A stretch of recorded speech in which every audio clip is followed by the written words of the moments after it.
আমাৰ কেবিনেটৰ এখন সাপ্তাহিক যিখন নিয়মীয়া বৈঠক অনুষ্ঠিত হয় তাতে আমি কেইটামান সিদ্ধান্ত লৈছো আপোনালোকক মই কৈ যাব খুজিছো প্ৰথম কথা আমাৰ গুৱাহাটীত যেটো 5000 অডিটৰিয়ামৰ কাম চলি আছে শংকৰ আমাৰ জ্যোতি বিষ্ণু কলাক্ষেত্ৰ তাৰ বাবে কেবিনেটে আজি 290 কোটি টকা মঞ্জুৰ কৰে আৰু এই অডিটৰিয়ামটো যাতে আগষ্ট মাহৰ ভিতৰত সম্পূৰ্ণ হয় তাৰ কাৰণে ব্যৱস্থা লবলৈ লোক নিৰ্মাণ বিভাগক নিৰ্দেশ দিয়ে দ্বিতীয়তে গুৱাহাটী হাইকোৰ্টৰ সন্মুখত যেটো 95 আসনযুক্ত সাৰ্কিট হাউস ষ্টেট গেষ্ট হাউস আৰু ষ্টেট কনভেনশন চেণ্টাৰৰ কাম চলি আছে সেই কামটো সম্পূৰ্ণ কৰিবলৈ কেবিনেটে 477 কোটি টকা অনুমোদন দিয়ে আজি আমাৰ কেবিনেটত যোৰহাট আৰু ডিব্ৰুগড়ত 1 লাখ লিটাৰ প্ৰতিদিনে গাখীৰ সংশোধন আৰু প্ৰসেস কৰিব পৰা দুটা মিল্ক প্ৰসেস ইউনিট বা মিল্ক প্ৰসেসিং ইউনিট আৰম্ভ কৰিবৰ বাবে 150 কোটি টকা অনুমোদন দিয়ে যোৰহাটৰ দুগ্ধ সংশোধন কেন্দ্ৰটোৰ বাবে 75 কোটি টকা আৰু ডিব্ৰুগড়ৰ দুগ্ধ সংশোধন কেন্দ্ৰটোৰ বাবে 75 কোটি টকাৰ কেবিনেটে অনুমোদন দিয়ে অতিৰিক্তভাৱে কেবিনেটে ধেমাজি আৰু কাছাৰতো দুটা 1 লাখ লিটাৰ গাখীৰ সংশোধন কৰিব পৰা আৰু দুটা দুগ্ধ সংশোধন কেন্দ্ৰ বা মিল্ক প্ৰসেসিং চেণ্টাৰ বনাবৰ বাবে আমাৰ ডায়েৰী ডিপাৰ্টমেণ্টক নিৰ্দেশ দিয়ে আৰু এমাহৰ ভিতৰতে এই প্ৰজেক্ট দুটাও কেবিনেটত আনিবৰ কাৰণে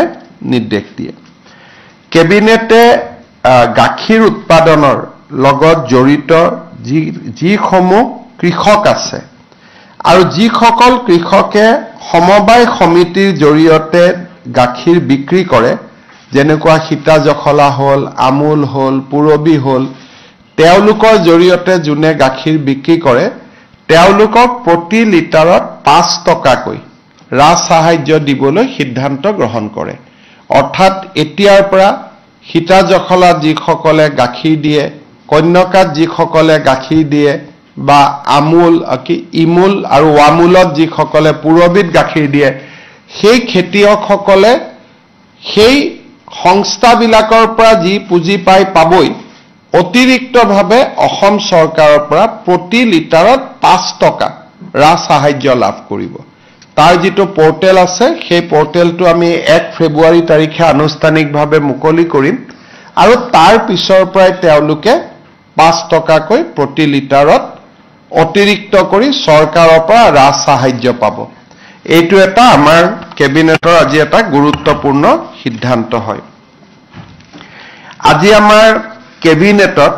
কাছাৰত যিখন ক্যান্সাৰ হস্পিটাল আছে আমাৰ কাছাৰ ক্যান্সাৰ হস্পিটাল সোসাইটিয়ে ক্যান্সাৰ হস্পিটালখন পৰিচালনা কৰে তেখেতসকলক আজি আমি 10 বিঘা মাটি আবলটন কৰাৰ বাবে সিদ্ধান্ত লওঁ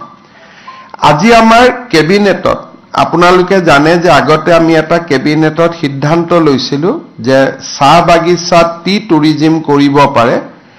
দুৰুং চাহ বাগিচা শোণিতপুৰ জিলাৰ আৰু লেপেটকাটা চাহ বাগিচা শোণিতপুৰ জিলা এই দুইখন চাহ বাগিচাতে দুটা পৰ্যটন প্ৰকল্প স্থাপন কৰিবৰ বাবে কেবিনেটে অনুমোদন দিয়ে আজি আমাৰ কেবিনেটত যেটো অইল পাম আমি খেতি কৰি আছো এই অইল পাম ক্ৰপটো আজি ক্যাশ ক্ৰপ হিচাপে অনুমোদন দিয়ে এতিয়াৰ পৰা অইল পাম যিসকলে খেতি কৰে তেওঁলোকে চৰকাৰৰ পৰা বিভিন্ন সহায় পাবৰ বাবে তেওঁলোকে সুবিধা পাব যেহেতু আজি কেবিনেটে অইল পামক এটা ক্যাশ ক্ৰপ হিচাপে ডিক্লেয়াৰ কৰে আজি আমাৰ কেবিনেটত আৰু এটা গুৰুত্বপূৰ্ণ সিদ্ধান্ত হয় আপোনালোকে জানে যে আমাৰ চাহ বাগিচা সমূহত বহুত গছ থাকে আৰু সেট ট্ৰি তেওঁলোকে কৰি গৈ থাকিব পাৰে আৰু বহুত সেট ট্ৰি পৰিৱৰ্তন হয় বহুত সেট ট্ৰি নতুনকৈ লগায়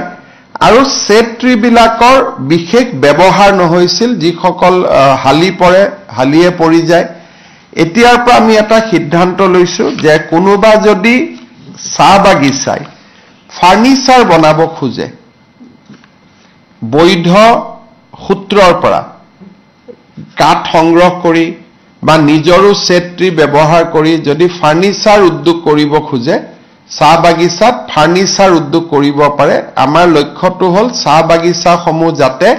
আৰ্থিকভাৱে টনকিয়াল হয় আৰু তাৰো এটা পলিচি আজি কেবিনেটে অনুমোদন দিয়ে আজি আমাৰ কেবিনেটে এটা ডাঙৰ সিদ্ধান্ত গ্ৰহণ কৰে ডিব্ৰুগড় জিলাৰ দেউচালিত এখন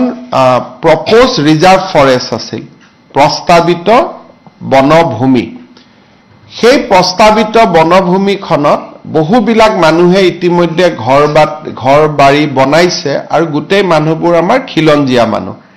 সেইকাৰণে এই প্ৰস্তাৱিত বনভূমিখনক এতিয়াৰ পৰা আমি ৰাজহ গাঁৱলৈ ৰূপান্তৰ কৰিলো অৰ্থাৎ প্ৰপ'জ ফৰেষ্ট ৰিজাৰ্ভ আছিল প্ৰস্তাৱিত বনভূমি আছিলে এই প্ৰস্তাৱিত বনভূমিখন ডিব্ৰুগড় জিলাৰ এতিয়া আমি ৰাজহ গাঁৱলৈ ৰূপান্তৰ কৰিলো তাৰ ফলত আমাৰ বহু লোকে আমাৰ মাটিৰ পট্টা পাবলৈ সুবিধা পাব আজি আপোনালোকে জানে যে মিছন বসুন্ধৰাৰ আবেদনৰ তাৰিখ শেষ হৈছে আমি এটা প্ৰায় 5 লাখ আবেদন ইতিমধ্যে আমালৈকে আহিছে আমি এটা নতুন সিদ্ধান্ত লৈছো যে নামঘৰ বা মন্দিৰে যদি কিবা কাৰণত পোৰ্টেলত আবেদন কৰিব পৰা নাই তেওঁলোকে যদি মেনুৱেলতো আবেদন কৰে তেতিয়াহলেও তাক গ্ৰহণ কৰা হ'ব আৰু মেনুৱেলত আবেদন দিয়াৰ সময়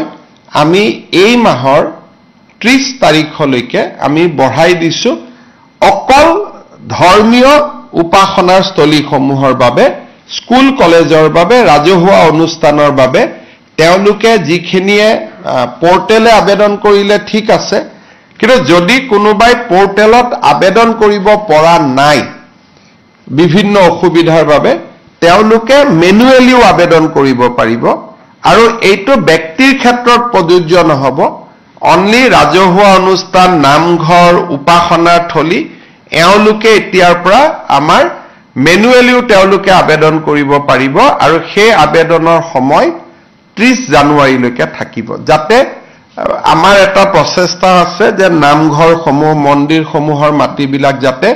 এইবাৰ আমি যেনে তেনে এটা ম্যাদীকৰণ কৰিব পাৰো আজি আমাৰ কেবিনেটত আৰু এটা সিদ্ধান্ত হ'ল আমাৰ আপোনালোকে জানে যে বিভিন্ন বজাৰ সমাৰবিলাকত আমি পঞ্চায়তে তাক অকশন দিয়ে একোজন মহলদাৰ নিযুক্ত হয় আৰু মহলদাৰজনে সৰু সৰু ব্যৱসায়ীসমূহৰ পৰা টকা সংগ্ৰহ কৰে চৰকাৰক কিছু ৰয়েলটি দিয়ে আৰু কিছু নিজেও মুনাফা উপাৰ্জন কৰে আজি আমি কেবিনেটত সিদ্ধান্ত লৈছো যে এতিয়াৰ পৰা কোনো মহলদাৰে শাক-পাচলি তৰকাৰী বেপাৰীৰ পৰা টকা ল'ব নোৱাৰিব আৰু পান তামোলৰ বেপাৰীৰ পৰা তেওঁলোকে টকা সংগ্ৰহ কৰিব নোৱাৰিব যেনেকৈ বেলতলা বজাৰ যদি কোনোবা শাক-পাচলি লৈ আহে বা তামোল বিক্ৰী কৰে তামোল চালি বিক্ৰী কৰে তামোল পান এই দুই শ্ৰেণীৰ ব্যৱসায়ীয়ে এতিয়াৰ পৰা কোনো বজাৰত তেওঁলোকে পইচা দিব নালাগে তেওঁলোকে তাত বিনামূলীয়াকৈ তেওঁলোকে এই বিক্ৰী কৰিব পাৰিব তেওঁলোকে মহলদাৰক টকা পইচা দিব নালাগে আৰু আমাৰ ইয়াৰ ফলত আমাৰ সৰু শাক-পাচলি বিক্ৰীকৰ্তা বা তামোল পান বিক্ৰী কৰা সৰু সৰু যিখিনি ক্ষুদ্ৰ ব্যৱসায়ী আছে তেওঁলোক যথেষ্ট পৰিমাণে লাভান্বিত হ'ব শেষৰ সিদ্ধান্তটো হ'ল যে আমাৰ যেতিয়া আমি বিদ্যালয়সমূহ প্ৰাদেশিকৰণ কৰিছিলো বহুত ক্ষেত্ৰত আমাৰ হাতত অভিযোগ আহে যে 2006 চনৰ আগৰ প্ৰাদেশিকৃত কিছু বিদ্যালয় 2006 চনৰ আগত স্থাপন হোৱাৰ পিছতো চৰকাৰে তেওঁলোকক প্ৰাদেশিকৰণ নকৰিলে। এই অভিযোগটো গাঁৱে ভূঞে গৈ থাকিলে এই অভিযোগটো পোৱা যায় যে প্ৰাদেশিকৰণৰ বাবে যোগ্যতা থকাৰ পিছতো তেওঁলোক প্ৰাদেশিকৰণ হ'ব নোৱাৰিলে। গতিকে এই যিসকল খুব জেনুইনলি বাদ পৰি গৈছিলে, বাদ পৰিব নালাগিছিলে, হয়তো অফিচাৰসকলে চাওঁতে কিবা দেখা নাপালে বা কিবা কাগজ এখন দুখন কিবা কাগজ নাছিলে, হয়তো তেওঁলোকৰ প্ৰস্তাৱিত যিটো ষ্টুডেণ্ট লাগিছিলে 2000 আমি লাষ্ট প্ৰভিন্সিয়েলাইজ 2019 চনত কৰিছিলোঁ, তেতিয়া হয়তো ছাত্ৰৰ সংখ্যাটো নাছিলে, কিন্তু এতিয়া ছাত্ৰৰ সংখ্যাটো হৈ গ'ল। গতিকে তেওঁলোক তেতিয়া যোগ্য নাছিলে, কিন্তু পৰৱৰ্তী সময়ত হয়তো যোগ্যতা অৰ্জন কৰিলে। গতিকে তেনেকুৱাও বহুত শিক্ষক শিক্ষয়িত্ৰীক আমি লগ পাই থাকোঁ। আজি আমি এটা কেবিনেট সাব কমিটি কৰি দিছোঁ। মন্ত্ৰী ৰণোজ পেগু, মন্ত্ৰী কেশৱ মহন্ত আৰু আমাৰ মন্ত্ৰী জয়ন্তমল্ল বৰুৱা থাকিব। এই তিনিজনে এটা অহা এমাহৰ ভিতৰত কেবিনেটত এখন প্ৰতিবেদন দিব যে কোনবোৰ বাদ পৰি যোৱা 2006 চনৰ আগত প্ৰতিষ্ঠা হোৱা কোনবোৰ শিক্ষানুষ্ঠানক আমি প্ৰাদেশিকৰণ কৰিব পাৰোঁ বা যোগ্যতাৰ কি মানদণ্ড হ'ব লাগে, যোগ্যতাৰ মানদণ্ডত কিছু শিথিল হ'ব লাগে নেকি, সেই বিষয়ে কেবিনেট কমিটিখনে আমাক ৰিপৰ্ট দিব। কিন্তু 2006 চনটো সীমা হৈ থাকিব আৰু গুৱাহাটী উচ্চ ন্যায়ালয়ৰ ইতিমধ্যে 2006 চনৰ যিটো আমাৰ আইন, সেই আইনখনক ইতিমধ্যে বৈধ বুলি ঘোষণা কৰিছে। ইয়াত আমি সেইখিনি মানুহৰে সমস্যা পুনৰ বিবেচনা কৰিম যিসকলে আমাৰ যিকোনো কাৰণতে বাদ পৰিব হয়তো নালাগিছিল, কিন্তু বাদ পৰি গ'ল। হয়তো মাটিৰ কাগজ এখন দেখাব পৰা নাছিল, তেতিয়া বসুন্ধৰা অহা নাছিলে, মাটিত বহি আছিলে কিন্তু মাটিৰ কাগজ নাই, হয়তো ডিপাৰ্টমেণ্টত গৈছে, ডিপাৰ্টমেণ্টত কিবা কাৰণত মিষ্টেক হৈ গৈছিলে, 20 জন ছাত্ৰ লাগে, 19 জন ছাত্ৰ আছিলে, এতিয়া ছাত্ৰৰ সংখ্যা 20 জন পাৰ হৈ গ'ল। এই জেনুইনলি বাদ পৰি যোৱা কিছু শিক্ষানুষ্ঠানৰ সমস্যাখিনি চাবৰ কাৰণে আমি এটা এই কেবিনেট কমিটিখন কৰি দিছোঁ যাতে আমি এইটো ক্ষেত্ৰত আগবাঢ়িব পাৰোঁ। তৃতীয়তে আমি আৰু এটা আমাৰ লগত বহু দিনৰ পৰা সমস্যা আছিলে যে আমাৰ অংগনবাদী সহায়িকা কৰ্মীসকলে, আশা কৰ্মীসকলে আৰু মধ্যাহ্ন ভোজনৰ ৰান্ধনীসমূহে কিছু তেওঁলোকে বেতন বঢ়াবৰ কাৰণে বিভিন্ন সময়ত চৰকাৰৰ ওচৰত দাবী জনাই আহিছে। কিন্তু আমাৰ হাততো ইমান টকা পইচা নাই যে তেওঁলোকৰ দাবীসমূহ আমি পোনছাতে গ্ৰহণ কৰিব পাৰোঁ। আমাৰ বিত্তমন্ত্ৰী অজন্তা নেওগ, মন্ত্ৰী পীযুষ হাজৰিকা আৰু মন্ত্ৰী অশোক সিংঘাল, এই যিখিনি আমাৰ ডিপাৰ্টমেণ্ট ইয়াত ইনভলভ হৈ আছে, এই তেওঁলোকক লৈ আমি এখন সৰু কমিটি কৰি দিছোঁ যাতে বাজেটৰ সময়ত বা বাজেটৰ পিছত উপযুক্ত সময়ত মধ্যাহ্ন ভোজনৰ কৰ্মী, আশা কৰ্মী আৰু অংগনবাদী কৰ্মী সহায়িকাসকলক আমি কি সহায় কৰিব পাৰোঁ, তেওঁলোকে যিমান খুজিছে আমিতো সিমান কৰিব নোৱাৰোঁ, কিন্তু কি সহায় কৰিব পাৰোঁ তাৰ বিষয়ে তেওঁলোকে বিবেচনা কৰি চৰকাৰক এটা প্ৰস্তাৱ আগবঢ়াব। আজি কেবিনেটত মূলতঃ এইকেইটাই সিদ্ধান্ত হ'ল।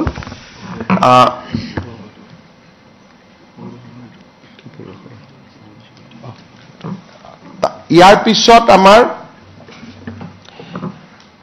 এটা সমস্যা আমাৰ সন্মুখত আহিছে পঞ্চায়ত ইলেকশ্যনক লৈ। আজি যদি আমি পঞ্চায়ত ইলেকশ্যন ঘোষণা কৰোঁ, আমাক এমাহ সময় লাগে পঞ্চায়ত পাতিবৰ কাৰণে। আৰু আজি আমি 10 জানুৱাৰীত আজি গধূলিলৈকে এতিয়া আমি বহি আছোঁ গোটেই কেবিনেটখনে যে উচ্চ ন্যায়ালয়ৰ যিগৰাকী ন্যায়াধীশ মহামান্য তেখেতে কোৰ্টত আজি ঘোষণা কৰিছিলে যে আজিৰ ভিতৰত তেওঁ জাজমেণ্টটো দিব। কিন্তু এতিয়ালৈকে আমি বহি আছো জাজমেন্টটো অহা নাই গোটেই কেবিনেটখনে ইনফেক্ট 3 ঘণ্টা সময় আমি বহি আছিলো যে জাজমেন্টটো আহিব অলপ পিছত আহিব এতিয়া আহিব এনেকে আমি অপেক্ষা কৰি আছো ইনফেক্ট দিনৰ 2টা বজাৰ পৰা আমি অপেক্ষা কৰি আছিলো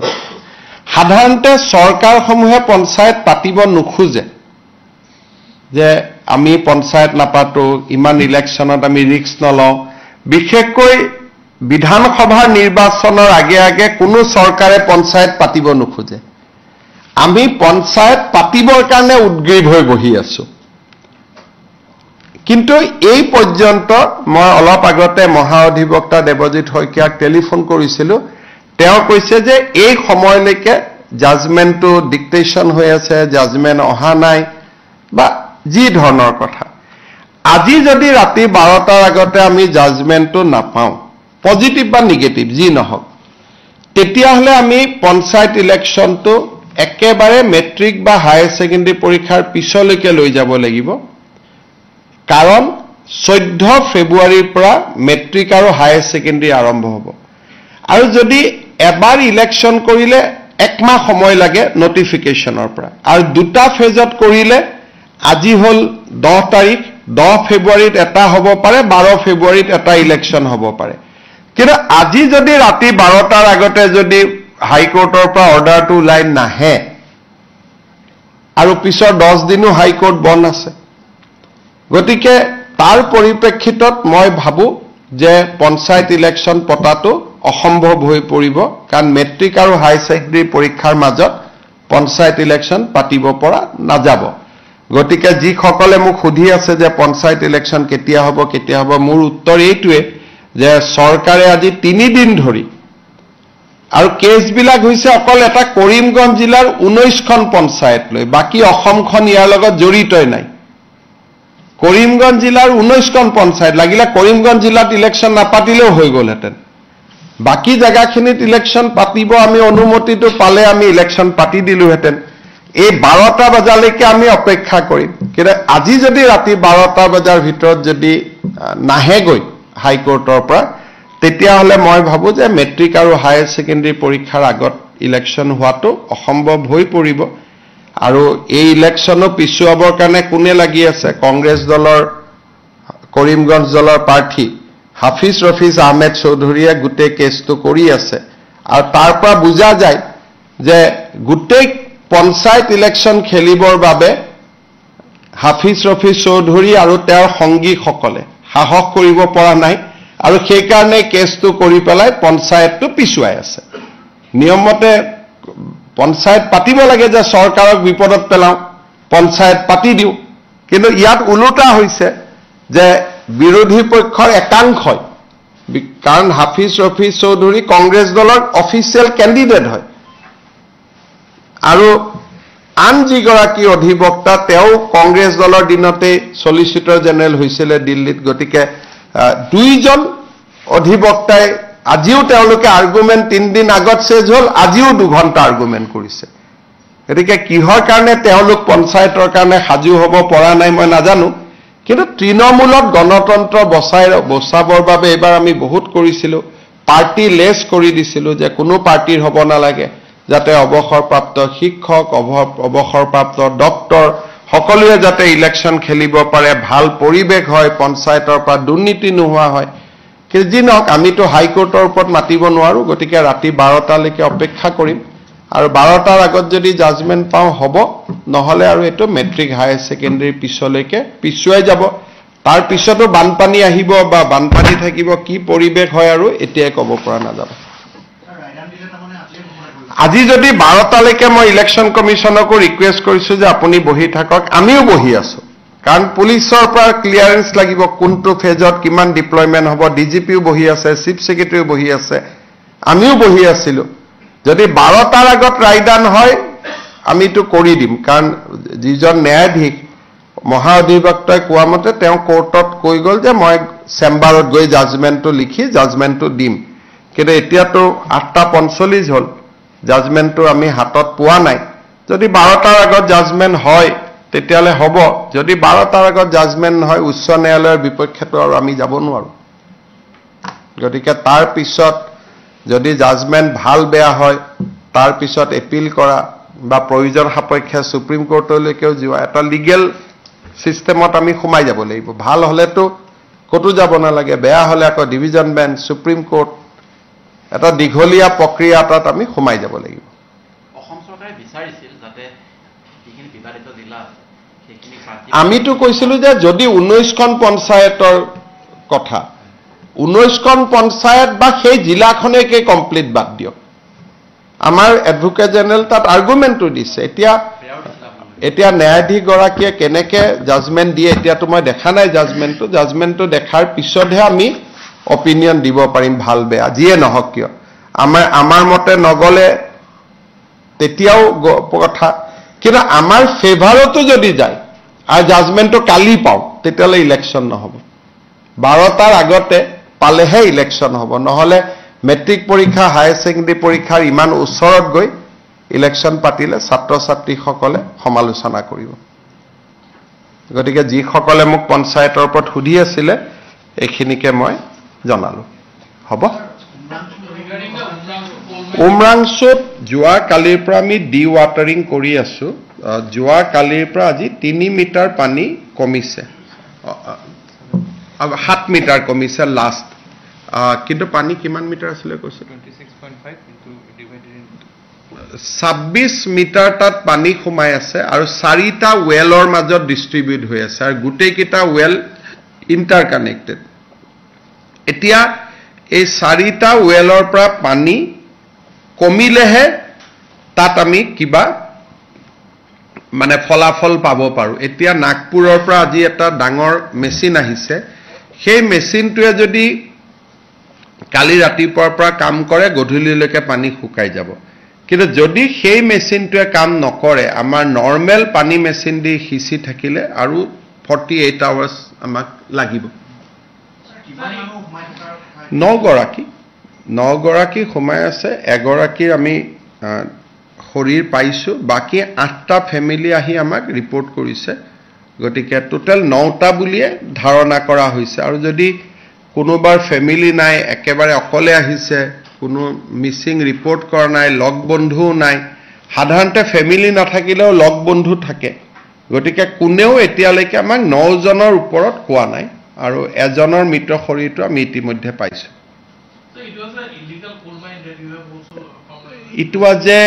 It was a abandoned mine. It was not a illegal mine. This mine was legally operated by Assam Mineral Development Corporation till 3 years back. After 3 years, 3 years, it was abandoned for last 12 years. So that was the first day these people entered into the well. So AMDC has abandoned all these mines 12 years back. So this is not illegal mining, it was an abandoned mine. And these people has entered that day for the first time into the mine to extract coal. Or before that there was no mining on that side.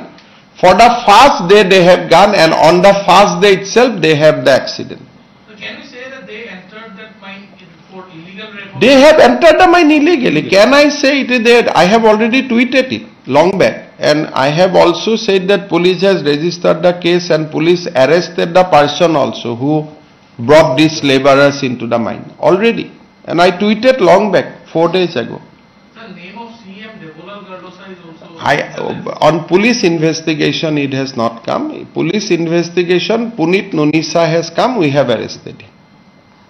Now this is a human tragedy, there is no need to make politics out of it, so we have to look at it as a human tragedy.